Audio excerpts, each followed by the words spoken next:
When I joined as a very junior teacher, I had an elderly dean. He is no more. May his soul rest in peace. He called me in his room and said, "Young man, look after two class of students in the class. The first benchers and the last benchers. The middle ones will look after themselves." And he was a very strict man. I had no courage to ask him why he said what he said. After about 5 years, he was retiring. A very nice man, very nice man. So in the farewell party, we were sitting and eating. So I asked him, "Sir, you had given me this advice. Why did you say that, sir?" He said, "Look, the front benches are all muggers, rote learners, parrot repeaters. They will vomit the whole thing and get first rank and pass and become your colleagues. So better be on their best books. Because to have a junior colleague who is antagonistic is very dangerous. The backbenchers, they have not come here to study. They are not worried. But they'll become ministers very soon. And they'll be your bosses. So you better be on the guard with them also." So I'm always worried about the last benchers, because I know most last benchers that I have known, even in medical school when I was a student, are one of the biggest performers, the star performers today. Those who have built big hospitals, this Apollo. All my contemporary school, ಇದು ಸರಿ ಇದೆ.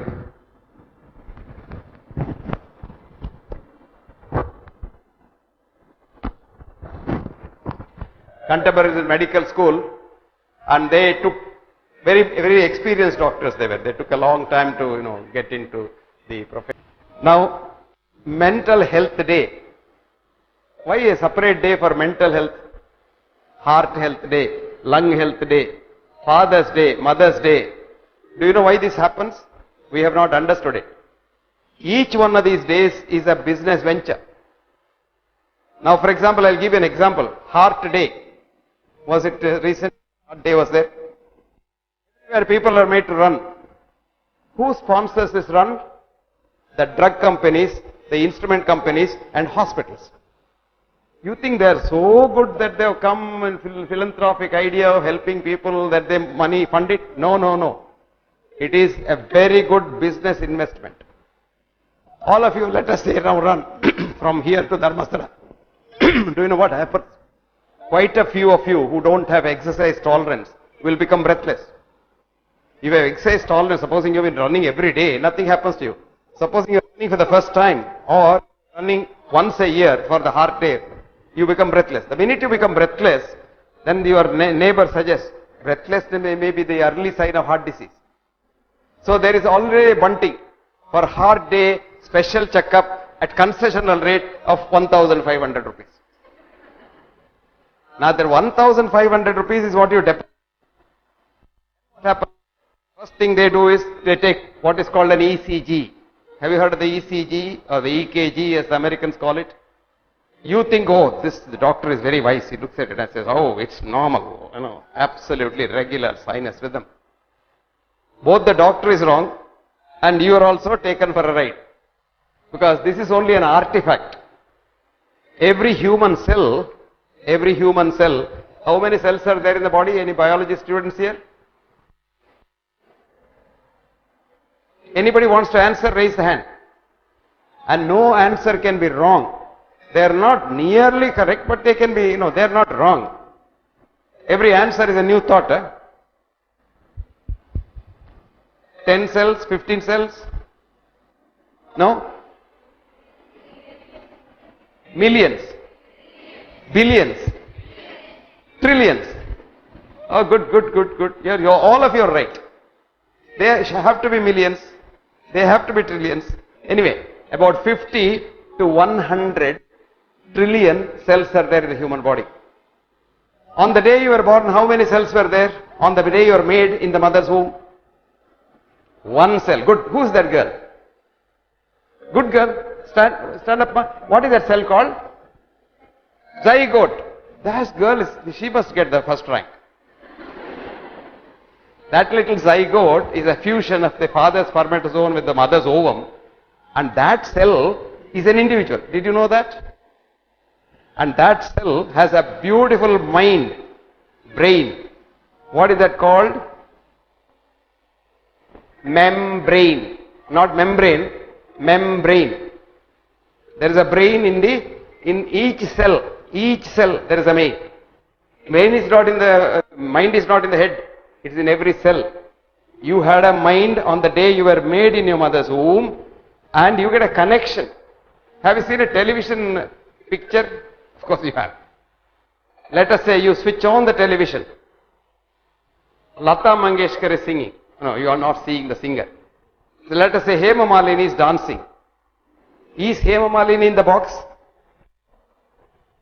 Is Hema Malini in that box? No. What is in the box? Hema Malini energy waves transmitted from where she was dancing onto your screen by the switching on. So there is a energy which runs this world. Sister will call it as God. An atheist will call it as,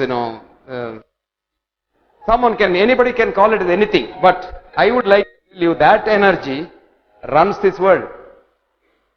Very interesting. Now there are a lot of atheists here. They'll say, what is this chap talking? He doesn't know. Because psychologists in the West don't believe in God. But Indian psychologists do believe in God, because years ago, the Indian Psychiatry Association passed a resolution saying that this godless psychology of the West, what is that? Freudian psychology. Have you heard of Freudian psychology? You haven't read my article, Freud was a fraud. Did you read that? No. Go to the internet and read the article called Freud was a fraud. Oedipus complex. Have you heard of Oedipus complex? Oh, good. You're all postgraduates, so you must have read that. But you didn't know that Freud was a fraud, did you? No. Now anyway, that cannot be done, so they said, we will have the God wherever he is, or wherever she is, whichever gender he or she is, and we will not bother him. Ritualistic religion is not scientific, but spiritual religion is scientific. So they said, we will have spirituality. You know what spirit is? Spirit? S-P-I-R-I-T. What is that? What is the meaning of the word spirit? Spirit. Spirits, which is in the wine shop. Spirits minus S is called spirit. What is that? Yes? Red shirt. Huh? Spirit comes from spirus, Latin. Spirus is breath. So our ancestors, you think they were not wise like us, but they could observe one thing. They saw the animals running around, breathing. When they shoot them and they're dead, they stop breathing. So they hypothesized that breath is God, spirus, and then God enters you when you're born and leaves you when you're dead. So the word spirituality, connecting that to God, originated from the word spirit, which means breath. Today science, we know the breath, the breathing, which Ayurveda calls as prana, even naturopathy calls prana is, ಇದ್ಯಾಕ ಮೇಲೆ ಕೆಳಗೆ ಹೋಗ್ತಾ ಇರ್ತದೆ, ಹಾಗಾಗ್ತದೆ ಅಲ್ಲ, ಹಿಂದಿನಿಂದ ಕೇಳ್ದಿದ್ರೆ ಕಷ್ಟ, ಕೇಳ್ತಲ್ವಾ? Okay. The breath, the breathing. There are a lot of rhythms in the human body. Circadian rhythm, ultradian rhythm, infradian rhythm, etc., etc. Of which the biggest and the most dominant rhythm is breathing. And all the other rhythms automatically get subservient to breathing, which is called mode locking in physics. How many physics students? Physics? No physics. Must read physics even if you want to be an artist, because physics understands this universe in a different way.